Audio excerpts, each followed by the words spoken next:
according to reports, Iran was quite literally minutes away from strikes on Israel.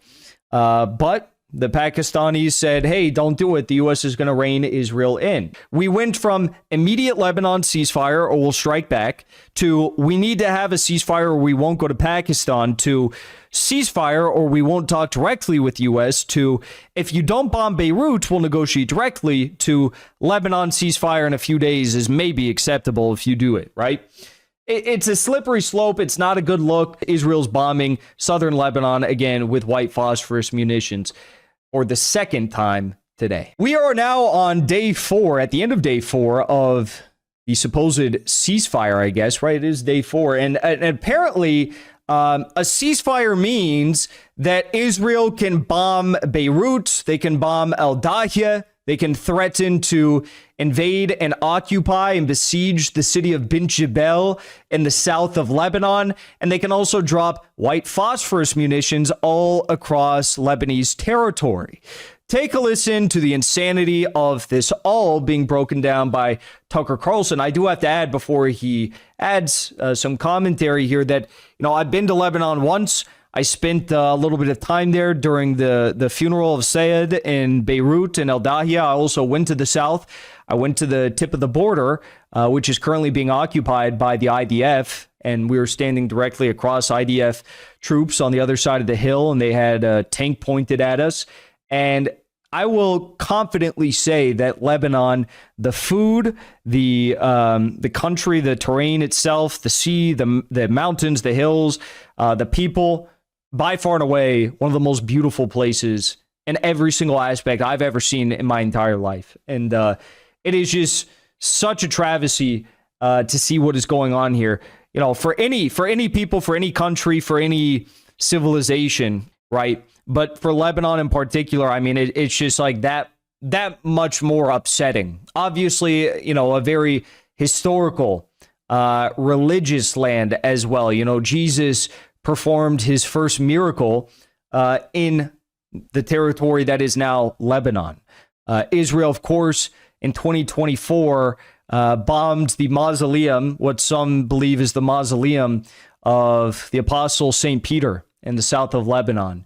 So this is it's a crime on so many levels. It's disgusting on so many levels, but I'll let Tucker take it away here. Very shortly, within hours of the president announcing this, Israel, our unmentioned partner in this war, decided to bomb civilians in Beirut, Lebanon. Bomb civilians, apartment blocks. That's not anti-Israeli hyperbole. That's not blood libel. That is measurably true because there's video of it, a lot of it, because Beirut is one of the greatest and most civilized cities on the planet. It's not Yemen.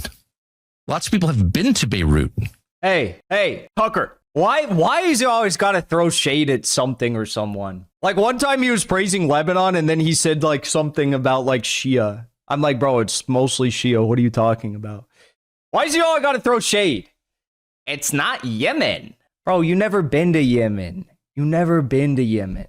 I'm not saying like, you gotta go to every single place you talk about to know about it. I'm just saying like, if you're gonna say something ignorant about a country, maybe Tucker goes to Yemen and he understands that, Yemen also, surprise, surprise, has a little bit more culture and history to it than Manhattan. Who would have thought? No, Yemen has the old city of Sana'a is, one of the oldest cities on the face of the earth. Sana'a, Yemen, the old city part, right? It is right up there with Damascus and Aleppo, Syria, which are also believed to be two of the oldest cities on the face of the earth. Yemen is an incredibly rich civilization and a beautiful civilization, and also Socotra Island, which I don't know who controls Socotra Island right now. I'd imagine it used to be the UAE. Maybe now it's like UN, Saudi control. I don't know. But I mean, like, it literally has Socotra Island might just be like the most beautiful place on the face of the earth. I'm not even kidding. If you have never heard of Socotra Island, I've never been there. But if you've never heard of Sumatra Island, look up a YouTube video and your mind is about to be blown. If they literally have like tons of plants that grow there that you can't find anywhere else on the face of the earth. And it literally looks like a fantasy world. But, you know, okay, we're going to move past the Yemen shade. Beirut is also, by the way, the capital of the only country in the Middle East whose president is a Christian. The president of Lebanon has always been a Christian since the founding of the country, over 100 years. In some basic sense, this is a Christian country. It's certainly a Christian-led country, and it's not a primitive country. Probably one of the top 3 most beautiful places in the world, but it's also one of the most civilized places in the world. Very shortly. Also, you know, this needs to be said. I mean, yeah, the whole Christian leadership thing, I'm not going to get in the middle of like Lebanese politics. That's how you get a headache very quickly. But what I will say is, I'm trying to make a comparison here, right? Like Netanyahu literally bombs what is believed to be, you know, St. Peter's Mausoleum, bombs churches, bombs Christians all over the place, right? Desecrates Christian Holy Land, basically directs settlers to spit on and take over the land of Christians left and right in countries X, Y, and Z.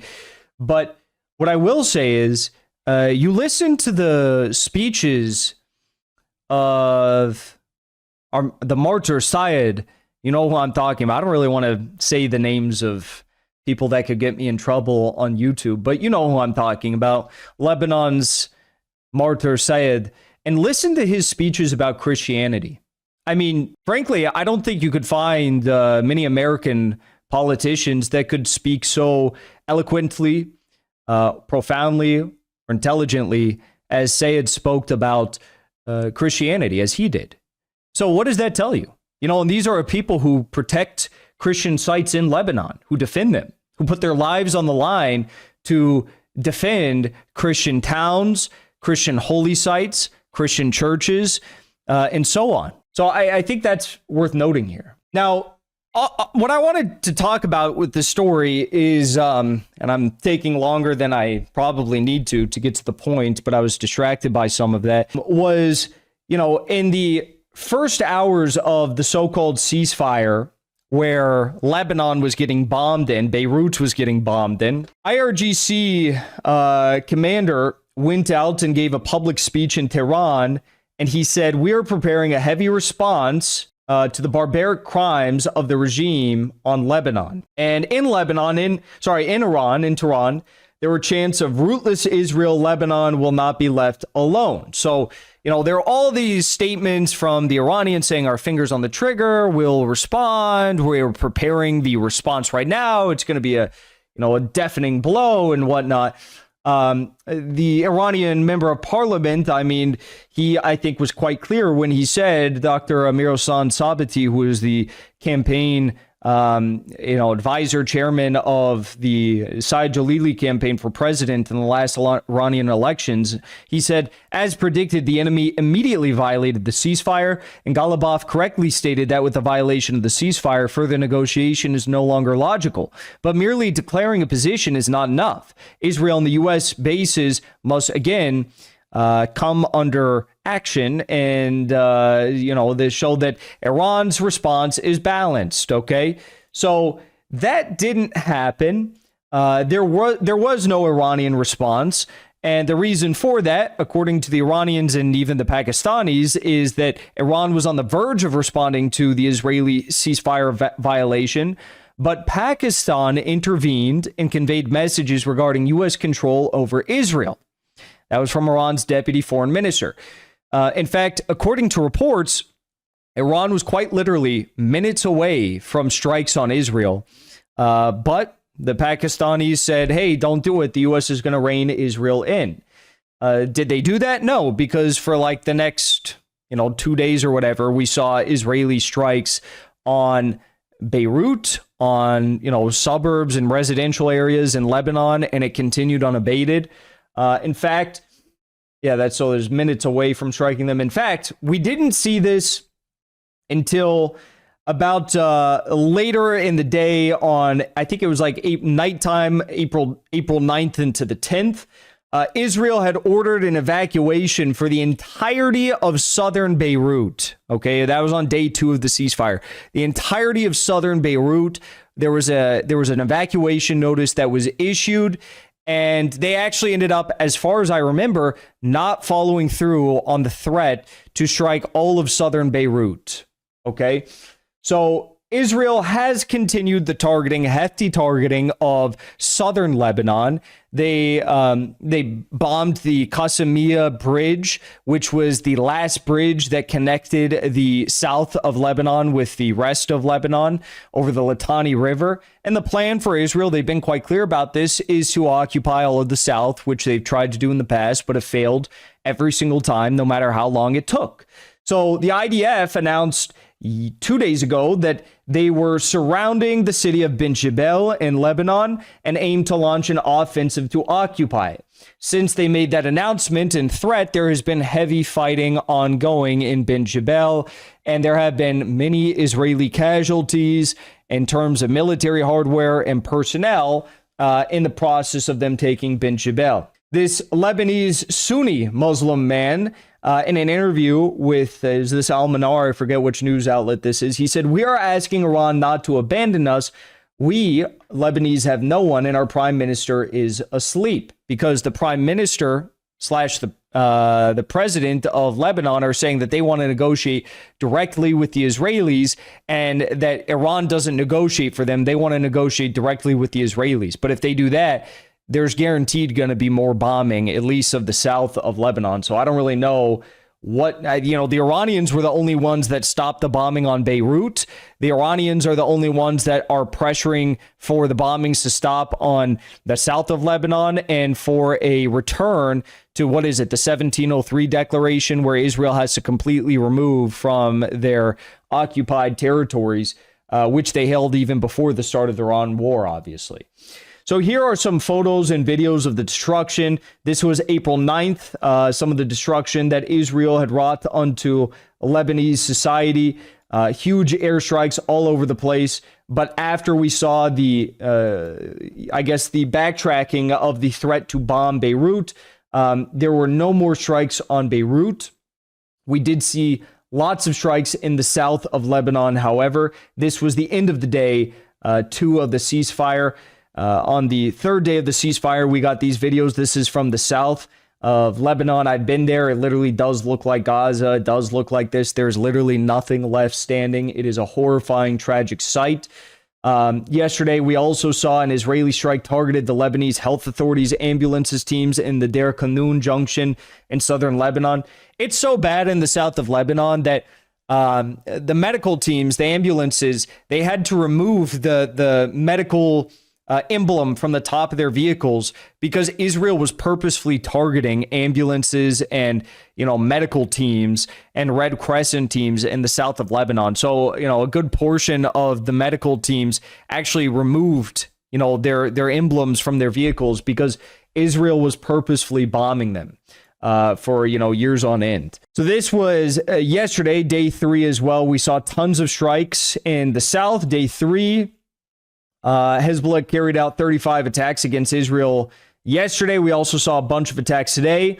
And then we got this at the end of last night. Okay, at the end of last night, we saw there will be an immediate ceasefire between Israel and Lebanon. The announcement is expected as soon as tomorrow. So this was, I guess, right before the Iranians took off for Pakistan. There was this idea that, there's going to be a ceasefire tomorrow. That was reported in Israeli media, as well as in some of the Arab media. Following severe Iranian pressure, an announcement regarding a ceasefire in Lebanon is expected tomorrow, per Al-Hadath. And also we saw, so basically the premise here, this was reported in Axios, Lebanon and Israel both prefer a ceasefire to be the result of goodwill from the Israeli side and not to be portrayed as a result of the Iranian pressure. So Israel wanted to massacre hundreds of civilians in Beirut to make it look like, Iran can't pressure us to do anything. We do things on our own volition. We do things because we want to do them, not because Iran tells us otherwise. All right. And then we saw the Iranian delegation leave for Islamabad. Now, keep in mind, initially, the Iranians were saying no ceasefire until there's a complete no ceasefire, no talks until there's a complete halt to hostilities in the entire region, Lebanon included. Then we saw the Iranians say, okay, well, at least, you need to stop with these strikes on Beirut, right? And they're like, okay, maybe we'll do that. Maybe not. Maybe we'll hit Beirut a few more times. And then we had the news that there's going to be a ceasefire tomorrow, today, on the 11th. And the Iranians said, okay, we're going to leave for Pakistan now. Since the start of the Iran war, 41 days, Israel has murdered 1,953, 47 murders per day, and 6,303 injuries in Lebanon alone. So just in 41 days, they've murdered 1,953 civilians. That was as of this morning. Keep in mind, 2-3 days ago, they murdered 300 people in the span of 10 minutes in Beirut. But as U.S. and Iranian delegations began in Pakistan, Israeli strikes on Lebanon continued. Okay, so this was just over the span of 15 minutes, after 15 minutes, after 7 minutes, after 12 minutes, I put this update together just to show people how fast the strikes were taking place. So this was in the Tyre district. We saw a strike, Israeli strikes on the towns of Zatar al-Gharbia and Zatar al-Sharqiya in southern Lebanon. It was like 15 minutes later. Another raid on the town of Halta, Lebanon, and then another one in Hasbaya district. That's how fast they take place. It's like every 12, 15 minutes. And that was at the start of the pre-negotiation talks when Ghalibaf was sitting down with Sharif. So the question is, why would the talks continue? Israel's bombing the villages of Shama, Lebanon with white phosphorus, and they continue to do that tonight. Huge Israeli strikes on southern Lebanon. Each one of these photos and videos I show you is a different strike, different place. And just today alone, Israel murdered over 100 Lebanese civilians in the south, okay, which is already very sparsely, populated. There's not a lot of buildings left. They murdered 100 still, despite that, just in the south of Lebanon today. But the Iranian negotiation delegate, Dr. Hussein Pak, confirmed in the afternoon hours that Iran would not enter true negotiations with the United States until there was a full ceasefire in Lebanon. So they're very clear about that. He was traveling with the negotiation team, part of the negotiation team. He was a delegate of the Iranian team. He said, we're not going to talk with the U.S. directly, indirectly, or otherwise until there's a full ceasefire in Lebanon. But of course, we know that that didn't happen. So you understand the slippery slope. And this is why I say, these negotiations, one of the reasons I say these negotiations have been a failure so far. We went from immediate Lebanon ceasefire or we'll strike back to we need to have a ceasefire or we won't go to Pakistan to ceasefire or we won't talk directly with U.S. to if you don't bomb Beirut, we'll negotiate directly to Lebanon ceasefire in a few days is maybe acceptable if you do it, right? It's a slippery slope. It's not a good look. And the people of Lebanon want a ceasefire. Obviously, they're literally protesting against their prime minister right now, who wants to engage in direct negotiations with Israel. The Amal movement and Hezbollah both urge protesters to return home to promote stability in Lebanon. The Israelis are saying that there's going to be a civil war in Lebanon, which I will say there is a not that the Lebanese resistance wants that, but there is a distinct possibility, but that will be forced by the U.S., Israel, and their proxies in the region. And as we end the night with more strikes, with more negotiations, a third round of negotiations, Israel's bombing southern Lebanon again with white phosphorus munitions.